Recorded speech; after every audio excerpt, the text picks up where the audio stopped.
No one can preach to me. That's Benjamin Netanyahu talking to the American president like, how dare you suggest that I not do something or that I do something I don't want to do? Nobody is going to tell me what to do while I'm telling you what you're going to do and while I'm demanding that you give me the things that I want you to give to me. We are going to see how the defiant Netanyahu is really causing lots of problems for the United States, but much more importantly, it's causing problems for the Palestinian people who are desperately waiting for some kind of relief to stop the daily killing that's going on, and apparently now not just in the Gaza Strip, but also in the West Bank as Israel steps up its incursions into that area as well. And to help unpack this, I got one of the best people on this issue right now, and that's Matthew Hoh, former State Department official, former combat Marine, and good close friend of mine. Great guy. Welcome to the show, Matt. Hey, thanks for having me back on, Danny. Yeah, and like we were talking about before, I was thinking, man, I need to go get some whiskey or something for my coffee cup or something to do this episode here, and maybe I need a little counseling just to kind of keep my composure so I don't get too upset because there's going to be a lot of room for that today. But that's why we're glad to have you here to help make sense of all the things we got going on. Yeah, I know. I've got I've got over here these prayer beads. Friend gave me in Iraq, maybe I should be using these worry beads, as they can be called, right? To kind of, keep myself in check and to calm myself down and to remain present with what we're trying to accomplish here, because this is just infuriating. And the disrespect, I think that's probably a good word to describe how the public at large, whether we're interested and concerned and paying attention as you and I and Gary and all the viewers and listeners are, or just kind of going on with our lives, but the disrespect towards us from all corners of this thing, whether it's from the Israelis, whether it's from the Americans. I mean, we had a reprieve, Danny. We were pretty good. I was wondering why am I doing a little better these last couple weeks? It's because the State Department hadn't had a press briefing in like 2 weeks. So we weren't subjected to like Matt Miller just, urinating on our legs and telling us it's raining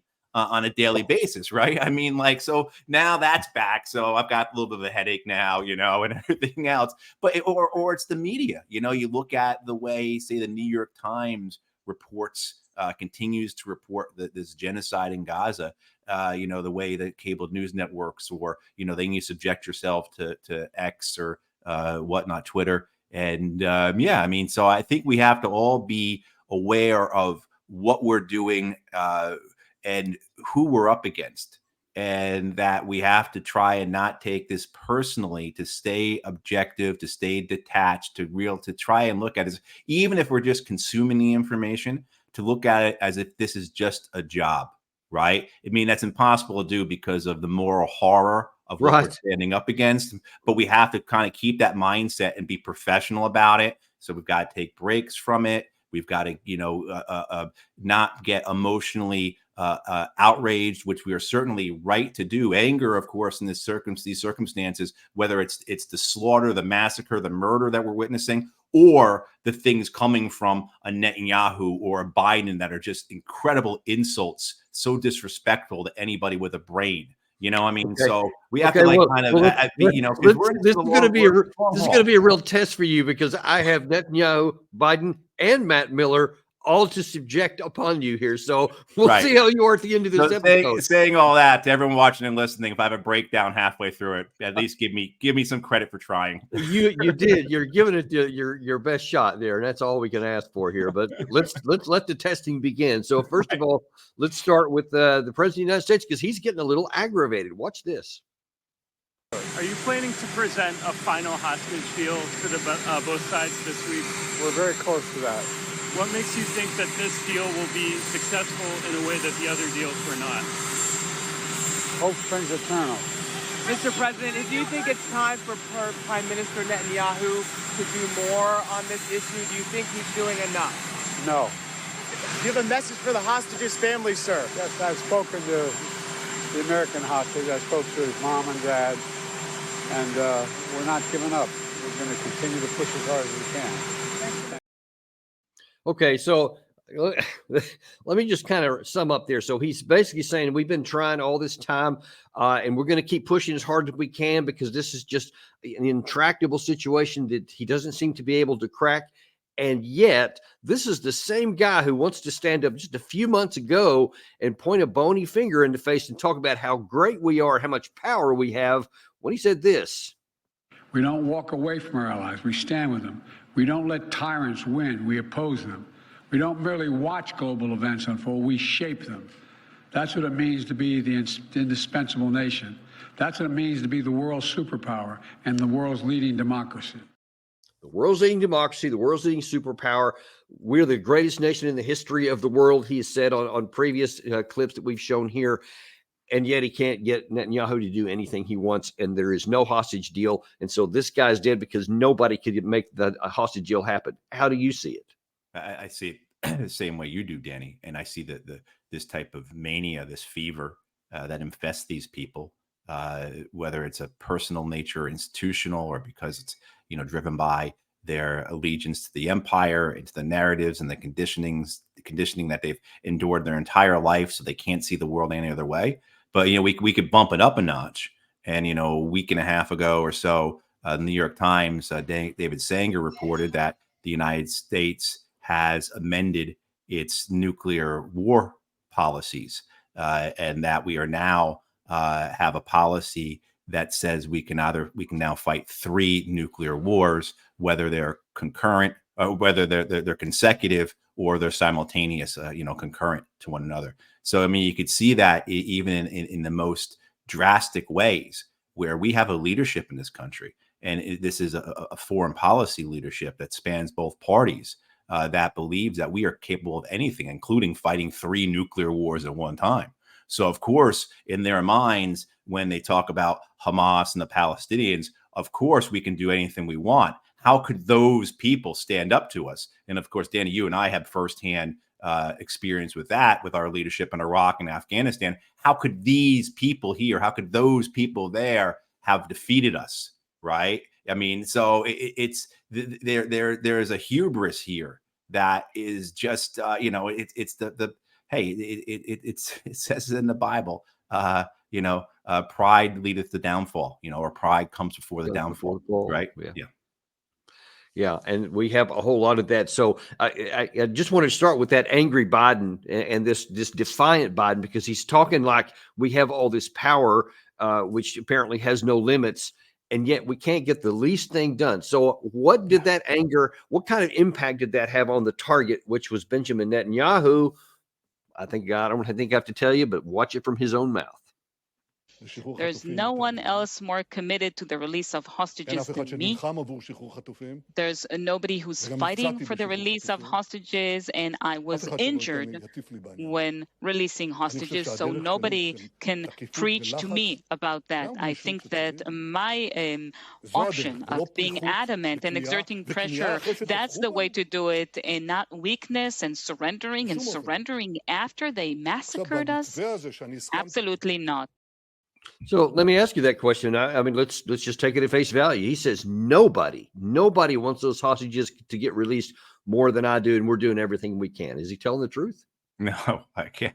I mean, there's no indication that he's telling the truth. I mean, he's done nothing but one maneuver, one action, one statement after another for these last almost 11 months now, where he has just sabotaged any type of ceasefire agreement that would lead to the Israelis getting their people back. We have to remember that the only time the Israelis got their people back en masse, so Hamas and Palestinian Islamic Jihad and the mobs that came out of Gaza took more than 200, I think it was 240 hostages.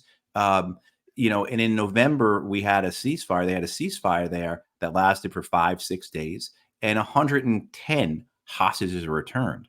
Otherwise, the Israelis have been able to rescue 8 of them. They've killed dozens of them. I read a comment over the weekend from an Israeli defense official where he seemed to have, or she seemed to have, let slip that they may believe that it's only 30 hostages are left alive.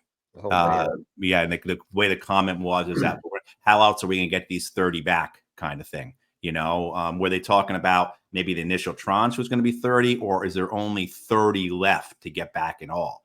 I mean, so which, that shouldn't surprise any of us, right? How could these people survive with that bombing, all that bombardment? Right? I mean, and so I think you also have to look at the cynicism here, the sheer Machiavellian brutality of a person like Netanyahu, a little softer on the American side. We don't expose this so much, but it's there as well. This idea that the dead hostages are good for our politics, right? Those dead hostages are good for keeping our base secure. I mean, you've seen in the last several days, hundreds of thousands of Israelis getting out on the streets. Now, we have to remember that hundreds of thousands of Israelis were out on the streets a year ago, prior to the October 7th attacks and then the start of this genocide. So this is really a continuation of that.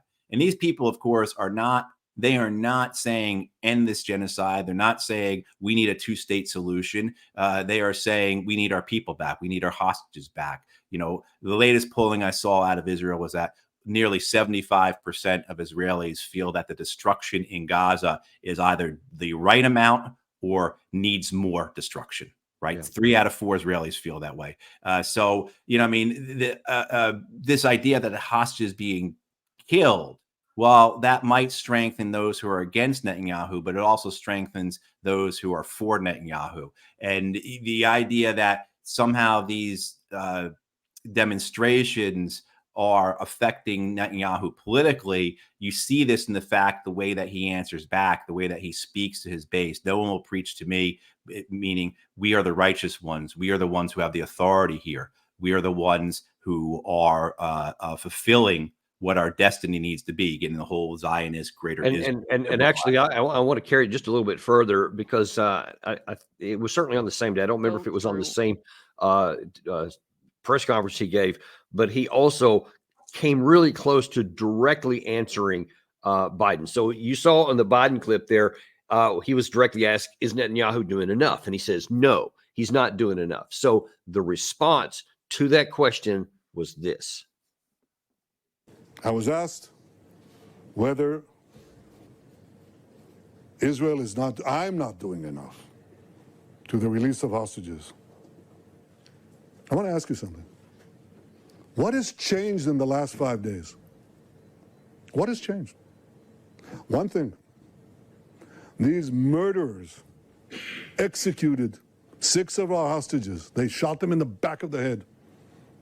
That's what's changed. And now after this, we're asked to show seriousness? We're asked to make concessions? What message does this send Hamas?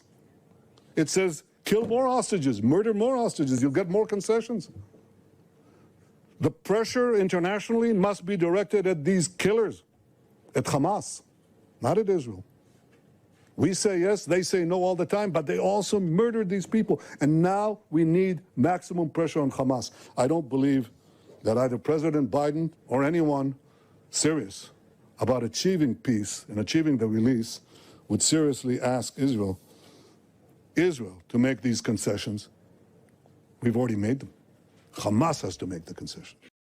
So a couple of things there, Matt. First of all, I think that it really underscores your point you just made, that the death of the hostages are a powerful tool for Netanyahu to continue doing what he's doing and not make concessions by shoveling all the responsibility onto Hamas. But the second thing is he, I think, just flat out lies when he says, we say yes all the time. It's Hamas that's saying no. So let's look at the factual evidence. Has Israel sought to have a ceasefire, sought to have a negotiated settlement, and it's those darn Hamas guys that are fouling it up? It's been like a Peanuts cartoon, Danny, right? You mean where Lucy's got the football and Charlie Brown comes running up to kick it and she pulls it away, and then she says she won't do it and she does it again and so forth. That's what I feel like we're witnessing here with both the Americans and the Israelis. Tony Blinken, who is, someone asked the other day who's Israel's foreign minister, and somebody said Tony Blinken, and he wasn't incorrect. Israel Katz is, but I feel like Tony Blinken is doing a better job for Israel than Israel Katz is. But Yeah, I mean, what you've had repeatedly is, first of all, you don't see mention of a ceasefire by the Americans until, I would say, until the new year, until it seems apparent to the Democrats that this might be an issue for us in this election year. And so then starting after the new year, you start to see the White House and the administration start to talk more openly about a ceasefire.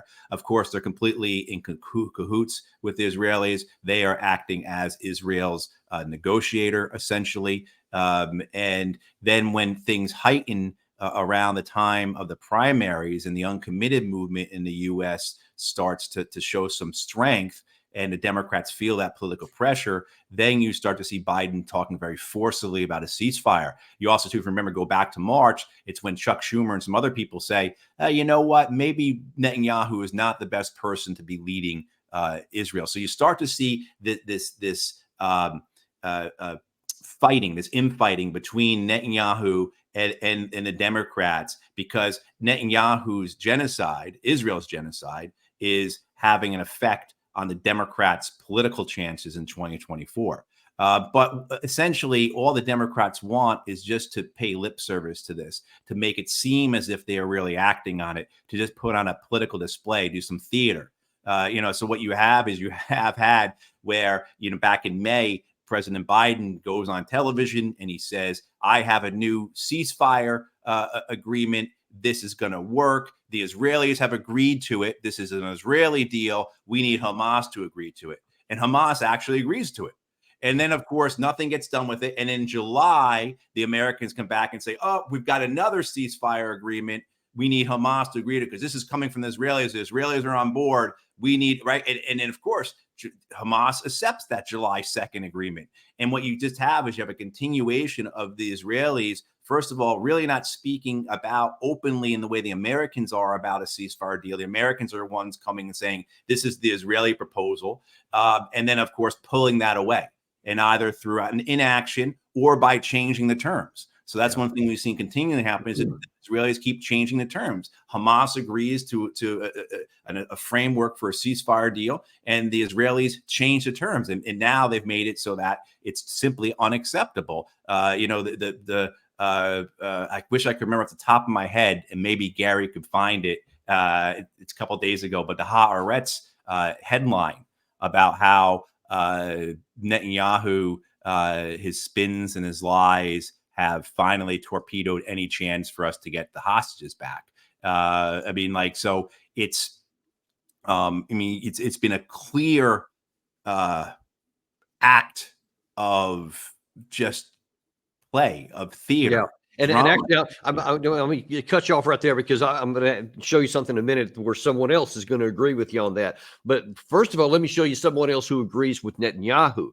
And you talk about our Secretary of State, Anthony Blinken, carrying lots of water for Israel. He ain't the only one. Watch this one. The kingpin of this, the orchestrator of what is taking place here is Iran. And that kind of direct pressure should have been applied and should be applied now. After all, we just lost an American citizen here. Yes. And we have every right to take action ourselves, as a result of this. And what are we doing?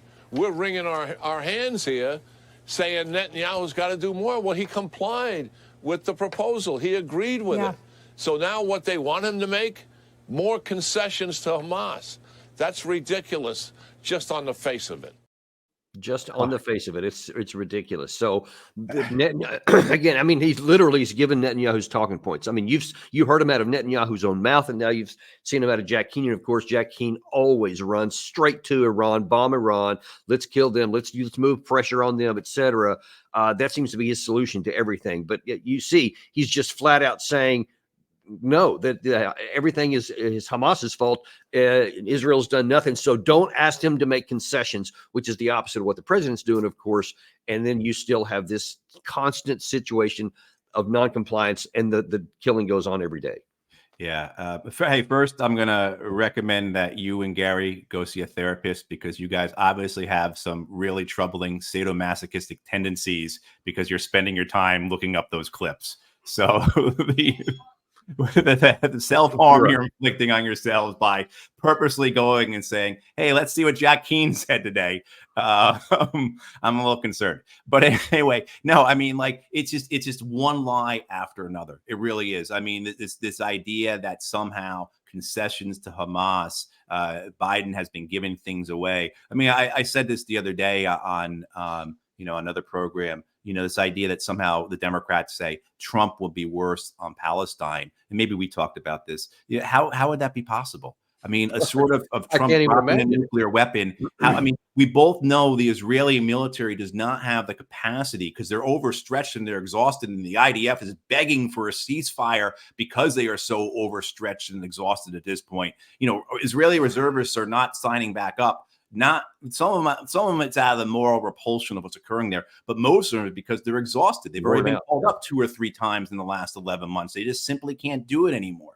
I mean, so you have this. What could Biden be doing more than he has been doing besides allowing for the Israelis to drop an atomic bomb, on Gaza? I mean, certainly the Israeli military does not have the capacity to drop any more bombs than it's dropping right now. I don't know if we have the air and sea lift capacity to have sent more than we've already sent. We've sent 50,000 tons of munitions and military equipment, and vehicles, and so forth in the last 11 months. I'm not sure how much more we could have done than that. I actually so this idea that he's not done enough is just absolutely untrue. And the concessions, just what concessions have they made? Where has life gotten better for the Palestinians in Gaza? What concessions were made? The only thing you can point to in the last 11 months that has been any degree of any semblance of a spot of humanity is in the last couple of days, as the Israelis have been they've been having these 8-hour pauses to allow for vaccination of children against polio. That's the only spot of decency you've seen. And even then, there's all kinds of complications, all kinds of context to it, but also, and as well, the fact that why is there polio? It's because the Israelis are carrying out a deliberate destruction of Gaza, including its health and sanitation system. Right. And to your point a second ago, I saw it's been over 2 weeks ago, so I know the number's higher now. But as of the time of that report, there had been over 500 military transport aircraft that has delivered equipment, ammunition, etc., for the Israelis since this started. 500 of these, basically like 747 style for our civilian audience. I mean, we're talking huge transports, and that doesn't count anything that's come in via sea lift. So yeah, that's been and from that report, what the Times of Israel put out, you're citing, because it had been the 500th flight had landed, and at that point there have been 107 ships. Oh, 107. I missed that 107. part. So at least 3 or 4 more ships have come in that time. You all know how big a ship is. That 747 is big, but you ever seen our ships? Like these things are, but when we do that math, right, Danny? I mean, 300 some odd days, 600 plus deliveries of munitions. You're talking about every 12 hours, there's been a weapons shipment from the United States to Israel since October 7th. Every 12 hours. And that's not enough. And that's not enough. I don't know if could we do more? I'd love it if we've got folks here who are involved with the logistics side of things, that experience, have an understanding of that. Would it even be possible for us to do more without having to shut down operations in other parts of the world? And I'd love to know if maybe that happened at some point. On a supply point of view, it's hard for me to understand how we can maintain that level at the same time we're apparently maintaining a high level of stuff for the Ukraine side. Right. I don't know where all this is coming from, and what we're doing in the Red Sea. Right? Everything else in the background now, right? And insurging aircraft to right. Thanks, Gary. Right? And if people don't understand when we talk about how this is breaking, the U.S. military is breaking down, we're exhausted, and how this is like giving, this is lending enthusiasm to America's adversaries. I mean, you just look at how overstretched we are. And the great op-ed, I don't love the Wall Street Journal, as most of you probably know, but terrific op-ed in the Wall Street Journal yesterday by a man whose name I forget at this point, but he writes about the issue with the Navy's maritime civilian fleet, right? So the ships that actually provide the logistics, the sustainment, the refueling, and because of not just the issues with maintaining the ships and our slow and decrepit and corrupt shipbuilding program, but also too with maintaining, thanks, Gary, maintaining our civilian mariner force. We're decommissioning 17 support ships, not because they're old, not because they're outdated, but because we simply can't man them. So, I mean, this is not just speculation or hyperbole on our part that we're overstretched. I mean, this is stuff that the Wall Street Journal is reporting on. And, I mean, and for folks who are interested, who are listening and can't see this, in the Journal, it was the U.S. Navy's chief suppliers in peril. And it was, I can't read the name, Crosby or Crowley or someone like that, but it's a very good informative article about just where the United States Navy is in terms of its ability to support itself. Not even talking about, Danny, as you were saying, supporting its missions around the world with respect to, things like supplying Israel. Yeah. And there's the issue is, it gets a little bit broader than that. But I want to shift gears a little bit to something a little bit of sanity. I mean, let's just sprinkle in a little bit here, because there is one voice that kind of agrees with you, and you won't be surprised. It's Marwan Bishara, who lays it out very clearly about whether there genuinely is or is not a desire for a ceasefire in Israel. We have a situation with the disease and the famine eating away at the people of Gaza. Netanyahu and Israel are taking their time. They're just basically playing everyone and procrastinating as much as they can, adding conditions here and there, and going back and forth between Cairo and Tel Aviv and Doha and Tel Aviv and Washington and Tel Aviv and so on and so forth, because they know two things are constant since the beginning of this genocide. One is that they can continue to kill and maybe kill and talk. Two, that the United States will continue to provide them with all the weapons needed. So when the United States, as the negotiations start, give $20 billion to Israel, Israel is in no rush whatsoever, is under no pressure whatsoever. Hard to add on to that, but you see that he's right. I mean, he's despite what Biden says, despite what Keane says, and all these other people, Israel, there's no evidence that they even want a ceasefire.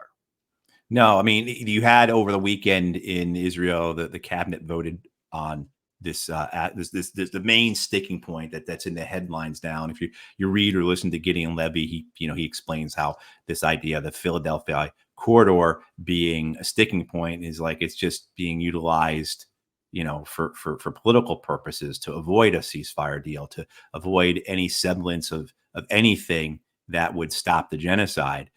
Even for a temporary period. But if you looked at the Israeli cabinet this weekend voted on whether or not to keep Israeli forces in that border between Gaza and Egypt, which is known as the Philadelphia corridor. And, it's an 8-1 vote supporting Netanyahu to keep forces there. The lone exception was Yoav Gallant, the defense minister, representing the interests of the IDF, again, who are tired, exhausted, they need a pause. And General Halevi, the IDF chief of staff, so the head Israeli man in uniform, he kind of let the cat out of the bag. And I think this is something that's being discussed in Israel. We may not be seeing it here, but this idea that just get the ceasefire, give us 6 weeks to rearm, to reorganize, to refit, to reposition, get our people back, and then we can go back in. So even though there was one vote in the Israeli cabinet from the defense minister about not maintaining troops there, which of course which is a complete deal breaker for any type of ceasefire negotiations with the Palestinians, that vote was very deceptive. It was deceitful. It's along the lines of, we need this time for ourselves so that we can better reposition ourselves to go on with the killing, and when we can go back in. So, I mean, there is not an interest in ending the genocide. There is not an interest in any type of political settlement that would bring about the stability and the security that Israel needs. And it's a fever that is throughout the entire Israeli government. I mean, this is something the entire cabinet voted against any proposal for a two-state solution. Nearly the entire Knesset voted against a two-state solution. I mean, it's clear, and it's clear also too that the Israeli public are dead set against that as well. I mean, so they're willing to continue to pursue this dream, this destiny of greater Israel, even though it's eating themselves. They're eating themselves from the inside with this. And Matt, I want to point out here, because I think it's really important to highlight at this point. So that's the reality. And you just talked about this stuff. That's not secret. That's not what people are saying behind closed doors. Those are public votes. And this is what the people think. This is what their government leaders are articulating and say they want, which is in direct contradiction to stated American policy objectives, which is a two-state solution and a ceasefire. Everything that we're lobbying for, they're openly against. And you saw Netanyahu a minute ago just absolutely categorically say, I will not compromise, and no one is going to preach to me otherwise. So he has absolutely laid down the law here. Now then you have, and I think this is on the same day that Netanyahu said this, you had Matt Miller, who was asked a couple of hard questions, and watch him dance around it. Yeah. There are dozens of hostages still remaining in Gaza, still waiting for a deal that will bring them home. It is time to finalize that deal. Over the coming days, the United States will continue to engage with our partners in the region to push for a final agreement. During talks last week, we made progress on dealing with the obstacles that remain, but ultimately, finalizing an agreement will require both sides to show flexibility. It will require that both sides look for reasons to get to yes, rather than reasons to say no. We did have constructive talks last week in the region to try and reach agreement on the final gaps. I think, as you heard the secretary say when he was in the region several weeks ago, Israel had agreed to the bridging proposal, but that's not the end of the road. There are a number of important implementing details that require agreement to implement that bridging proposal, and that's what we're trying to get agreement on. Okay, and for those who may not know, I want to real quick show when he cited that Secretary of State got the Israeli side to agree to a bridging proposal. Here's what he said. In a very constructive meeting with Prime Minister Netanyahu today, he confirmed to me that Israel accepts the bridging proposal, that he supports it. It's now incumbent on Hamas to do the same. Okay, Miller's wrong and Blinken's wrong. They didn't agree to anything. In fact, Netanyahu said, no, I didn't agree to the bridging proposal. Right. But yet we keep going on there. So what do you make of this when you see the U.S. government openly advocating for policies that the Israeli side openly repudiates? What are we trying to do here? And this is larger than just the violence, the killing and destruction in Gaza right now that a ceasefire would hopefully end. It's the bigger picture of this issue, right? Where the administration and the Democratic Party still profess that there is a pathway to a two-state solution. Ignoring, what we just talked about, how the entire government and the Israeli and the entire possibility of a future government and the Israeli public are dead set against a two-state solution. The Palestinians are open to a two-state solution. That's been asking for forever, and, including Hamas. And if people don't understand that, they need to read more about this and not just listen to people like Jack Keane on Fox News. But the willingness of our administration and the Democratic Party to just continue to put forward these lies. I'll say, as reprehensible as they are, at least the Republicans are honest and open about this. Donald Trump's ambassador to Israel, David Friedman, has a book out now, and he openly states in the book, Trump's purpose should be to subsidize the Israelis' West Bank, the Israeli annexation of the West Bank. Right. So at least they're open. If Trump puts Jared Kushner back in charge of Middle Eastern policy, exactly what he's going to do, and he's not going to lie about it. So this is what we're up against. We're up against a worse situation than the Republicans and the Trump administration, because at least they're straightforward in their support of atrocity and war crimes. Right. They're not They're not dressing it up. They're not using euphemisms or lying about it. While with these people here in power now, you have to just pretend that they're actually speaking reality to you. I mean, so how do you deal with this? How do you deal with this administration that will not openly and honestly detail what is actually occurring there? So that the great example of that bridging proposal, first of all, I don't think they ever said what the details of the bridging proposal were. I don't know. I never saw anything about that. If people have seen it, please put it in the comments, but I don't think we ever saw what the exact real details of the bridging proposal were. They also used incredible weasel language when they put forward this bridging proposal, whether it was in the administration or in the Democratic Party. When they were talking about this, they said things that like the bridging proposal reflects the values that were in Joe Biden's May ceasefire agreement. I mean, come on.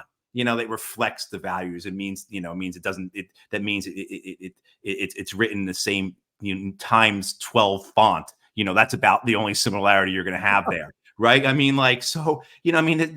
this exasperation that we're all feeling here, because again, if it was the Trump administration, at least we could be arguing with them and trying to do something about something that they're being honest about.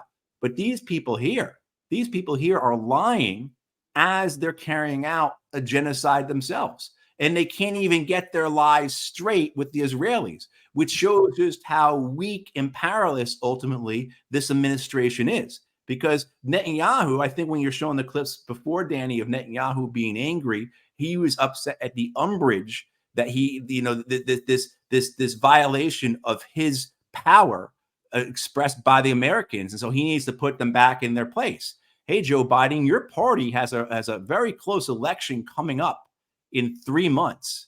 You better get back in line. That's essentially what Netanyahu is saying. And look, some of these within the Israeli lobby have demonstrated very powerfully they do have the ability to skew elections, with 2 Democratic members having been voted out in the primary season. That they put millions of dollars behind that. So it's not an empty threat, and they have made good on it. No, as of a couple of weeks ago, AIPAC had already spent $100 million on congressional elections. $100 million already, and it wasn't even Labor Day yet. So you hadn't even gotten into the full campaign season yet, right? I mean, now, of course, the way the American electoral system works, the primaries often tend to be more important in terms of rather than general elections, because we have such a gerrymandered and corrupt system here.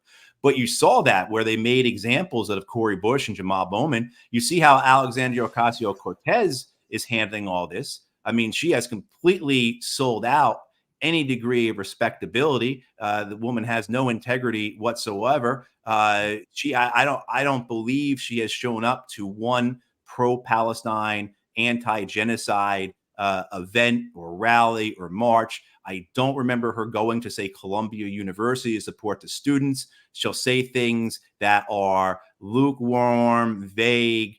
Certainly, she's not wearing a keffiyeh or standing alongside Rashida Tlaib with a Palestinian flag. And this is supposed to be the most progressive, fierce member of Congress, who also is insulated because of her demographic and because of her district. And she has basically shut up about this in a way that is just absolutely pathetic. And so you see the power of that lobby if they're able to not only punish members of Congress step out of line, but also to muzzle those and frighten those and make those obey. Because the way people understand the way it works is that, the Democratic Party and the Republican Party, they'll let their people speak to a degree. They'll let their people, right? I mean, so AOC will say, I have a perfect voting record, or I am, she doesn't have a perfect voting record, but I am one of the most highly rated, in terms of my record on Palestine, I'm one of the most highly rated members of Congress. People, they get those scorecards. She's at the top of that, which isn't saying much, of course, right? Look at this relatively. But yeah, exactly. But, but at the same time too, okay, what speeches have you made at any Palestine events? What have you attended the marches? I mean, they have them every week in New York. What did you do to show your solidarity with the students at Columbia or NYU or City University? So you see the power of that lobby not just in the way it controls those who are already in agreement with them, right? I mean, Joe Biden likes to say he's the biggest Zionist in Washington, D.C., right? You see how controlled he is. Yeah. You can understand the control they could have in an election where it's a tight election, but in something where, even someone like who is supposedly insulated from their power is. And by the way, this is a good point here. Let me give you an example of maybe even self-censorship. So the British made some surprising headlines a couple of days ago when they announced that there were several categories of weapons and ammunition that they are going to ban from going to Israel. It's not a huge percentage, but it's something, because they said they can't be sure that those would not be used to violate human rights abuses by the Israelis against the Palestinian people. And of course, Netanyahu went crazy about that or whatever. Well, Matt Miller was asked, hey, where's the United States stand on that? And are they going to do the same thing? Here's what he said. We haven't made any final determinations or any final conclusions yet. What we are doing is going and looking at specific incidents to make specific judgments on those specific incidents, find if they have been remediated, if there were violations of international humanitarian law in specific incidents, what are the actions that Israel took, if any? And you have to answer those two questions before you can make those determinations under United States law. That's what we're doing. Well, can you give us the timeline when those assessments will get them? We will get them completed. We will get them completed as soon as possible. Okay. 11 months of war. The ICJ and all kinds of other bands have said that there is legitimate reason to think that there may be a genocide going on. You have your eyeballs. You could just look and see and hear now. Even after Britain has made some actions here, you have the United States say, well, we're looking into this, but we're going to keep giving the bombs.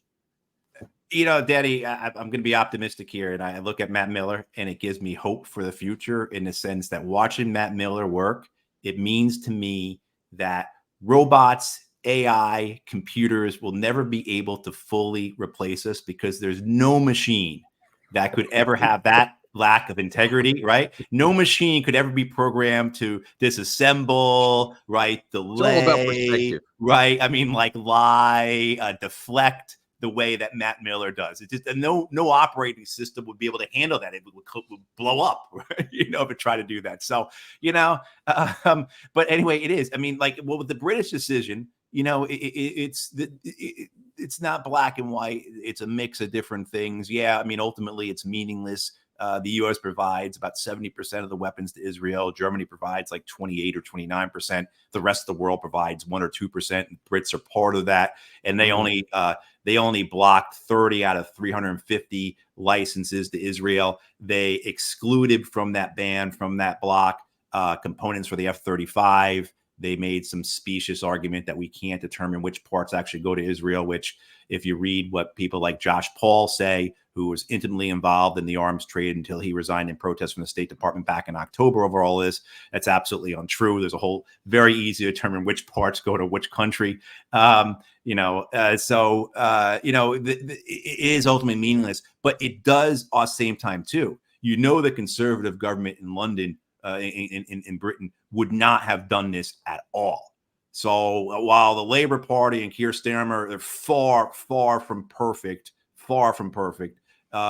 the fact that they actually caved a little bit to pressure and had to admit that Israel is committing violations of international law, that shows what political pressure does. We've got to look at it in the sense of, ultimately this is meaningless. Of course, the Israelis are upset. Again, they get upset about everything. That's part of what they do to keep people in check, right? This is what keeps, say, the media in check. The New York Times self-censors because they're afraid of getting attacked by the Israeli lobby, right? They're afraid of, like, if I say genocide, we are going to get flooded with 25,000 emails today, and our editor is going to have to go speak to so-and-so about it, right? I just don't need that. So I'll say alleged war crimes or something rather than genocide, right? We have to look at it in both lenses, in the sense of, it's meaningless, it's a political gesture, but also too, they didn't have to do that. And certainly the Tories would not have done that.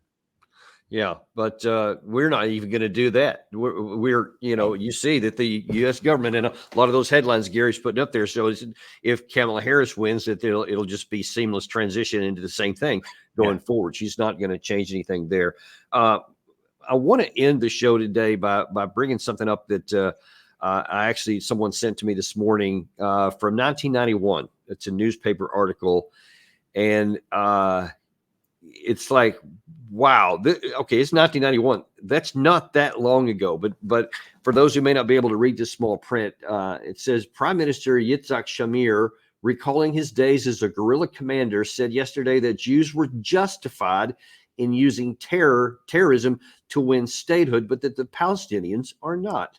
Personal terrorism, quote, is a way of fighting that is acceptable under certain conditions and by certain movements, said Shamir.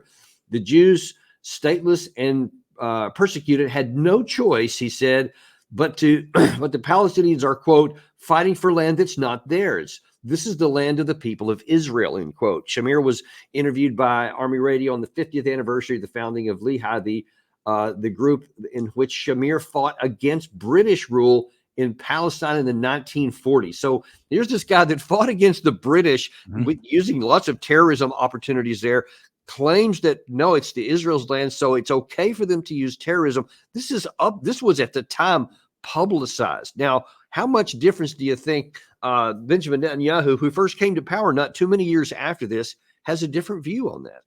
Yeah, I think the idea that one man's terrorist is another man's freedom fighter is inherently true. And, looking at what side you're on and how it's acceptable to. But I think it's important here, Matt. He's not even saying we're freedom fighters. He's saying he used the word terrorism on our side is okay. Right. That's shocking. Yeah. It also shows, though, how they are driven by this entitlement. They believe, essentially a magical real estate agent in the sky 2,500 years ago wrote in a book that this land is theirs, and so be it. And that gives them carte blanche. That gives them the right to commit terror. Their terror is justified. Their terror is holy, right? Their terror is righteous. And the what I worry about with Israel, and we've seen this from commentary coming from Israelis, especially say Ronan Bar, the head of Shin Bet, who wrote this in a letter about the danger of Jewish terror. So we saw this week several 100,000 people on the streets protesting against Netanyahu, demanding a ceasefire deal, not on the side of the Palestinians. They want the ethnic cleansing and genocide to go on. They just want their people back. I can't emphasize that enough, right? But, what's also true is that they say there are 750,000 people on the streets protesting. There are 750,000 armed Jewish settlers who see those people as traitors, who see those people as betraying their cause, betraying their divine right to the land by conceding anything that remotely resembles acquiescence to the enemy, to the other, right? And that's what you see in Israel, is this tension between the country, this split that is fracturing across multiple lines. But certainly one of the things that's true, and I think we're being misinformed here in the U.S. at the political state of Benjamin Netanyahu. He is, if most recent polling I saw, which was a couple months ago, so maybe it's changed, but he is the most popular politician in Israel. I mean, if you give a list of who the leaders of the parties are, Netanyahu comes out at top. Now, he's got less than a third because there are multiple parties and multiple choices, right? It's not one or two choices like we have here. It's but that third or less than a third of the Israeli public believe in Netanyahu. He is their leader. And so if elections do occur, and I think I haven't heard about this, but elections have been scheduled for October at one point. If he loses, and has to leave that chair, what happens? Does he do so willingly? Let alone the fact that things are so fractured there. Could anyone who comes into power form a government? And so even though if you had elections at this point, I don't know how likely it is that Netanyahu's out of power because his look, base is so supportive. I saw a poll last week that said if the elections were held on the day they did their polling, Netanyahu's party would win a majority. Yeah. Even with this situation, even with all the things you're talking about, if it was held right now, he is on track, his party, to win the elections, and that is really telling. Listen, let me ask you this as we close here today. We've kind of laid out a situation here where you see the Israeli electorate itself and politically and otherwise is really split on this issue, because there are a lot of Jews who are very much for the Palestinian people and care about them, etc. Even if they're a minority, they're still a pretty sizable minority. And then you have, in the region, you have all these different things pulling in different directions. You have Netanyahu continuing to go on, try to, quote, win the war against Palestine, which he's never going to do, because he's creating more enemies than he's ever going to get off the battlefield. It's worse today than it was on October 7th of last year. He also can't bring his people back into the northern part of Israel unless he eliminates the threat from Hezbollah, which many in the Israeli Defense Forces want to solve militarily. You still are waiting to see what Iran's going to do because of the last thing that Israel did, where they assassinated Hania in Tehran. So you have all of this cauldron boiling. How in God's name can this thing resolve? And how do you see it playing out given the realities on the ground? I don't know. I don't know, Danny. And you saw Hezbollah launched 65 rockets at Israel last night. So much for all the folks here in the U.S. who are saying, oh, Israel's preemptive strike, Hezbollah learned their lesson, et cetera, or they've basically agreed not to do it anymore. I mean, so many people just have no idea what they're talking about. It's very frustrating. And, they're the ones who seem to populate our major media. But it's, that rant aside, I don't know. I mean, you look at what you said there as well, the Iraqi resistance that launched a drone in the last day or so at Israel. You have, of course, what the Yemenis are doing in the Red Sea. I mean, if you look at that map that Gary put up of the U.S. naval forces in the region, looks like we've retreated out of the Red Sea. Looks like we don't have anyone in the Red Sea or the Gulf of Aden. Right. I mean, so looks like the Yemenis have essentially won the great sea war of 2024. I mean, I'm sure we have assets there. I'm sure we have our aircraft and our drones in the area. But in terms of where we were, say, 8 months ago, when we launched this coalition to defeat Ansar Allah, to defeat the Houthis, and it looks like we lost that battle. I mean, so I think it looks more like that. It's more blustering, more shows of force, people being killed for no purpose or change or benefit, and then a quiet retreat. And then I think that cycle continues. And in the meantime, this is what I would do if I went in to advise the Iranians or Hezbollah or whoever, the axis of resistance, and I'm sure I think this is what they're doing. Play the long game, continue to exhaust Israel. I mean, there is just story after story coming out of Israel about their economic plight, about the flight of capital from Israel, about how investors are not putting money into Israel, about how Israeli businesses are going out of business. You mentioned the North, the people not being able to go home. There are people in the South who haven't been able to go home. It's about 150, 200,000 internally displaced people in Israel. I mean, again, the Israeli Jewish population is only 7 or 8 million. That's a huge amount of people. We spoke before about the reservists who are starting now to refuse being called up because they're exhausted. They can't continue to do this. I mean, but they told that has on the economy. I just saw the numbers for tourism for Israel. The first half of 2024, Israeli tourism was down it was 1/4 of what it was for the first half of 2023. I mean, so the economic strain on Israel, but they've got the support of the United States. They've got the support of the treasury. I think this may be why the Israelis get so upset when any American seems to step out of line, because this is their lifeline. And so I think what happens is this continual erosion, this continual weakening, this continual political fracturing within Israel, which of course can become violent. But as long as they have the backing of the United States, they can continue to survive. It'll keep the balloon inflated as long as that positive air pressure is coming in, i.e. American dollars. So that you've articulated all the stuff around. What about the Palestinians? How long can they keep going, getting killed every day? It doesn't get any better. It doesn't get any better. I don't see how it gets any better. And I think this is what drives externally other nations to do things. I think this is one of the things that you saw this weekend where Turkey is joining BRICS or putting in an application to join BRICS. Yeah. I think the Turks are going to get a nuclear weapon because right now the only thing that's keeping Turkey possibly, I mean, Erdogan said a lot, so whether or not he actually, but you can imagine what keeps Turkey from acting militarily is the fact that one, Israel has the United States on its side, and Turkey really doesn't have anyone on its side comparably. So why not get into a better relationship with Russia and China and India, Iran, other stronger powers? And then as you watch the American empire also decline. But then the other thing too is that Israel's got nuclear weapons. So are you really going to risk, say, Ankara to defend if Israel had nuclear weapons? I think you might see a Turkish air patrol over Beirut, say, right? I mean, like that's possible. I mean, something like that, but they don't have nuclear weapons. And does anyone think the Israelis won't use nuclear weapons? Come on. I mean, so, for the Palestinians, then who's going to step in and defend them? Who's going to protect them? So, what was it? I think it's Thucydides who said, strong do what they want and the weak suffer as they must.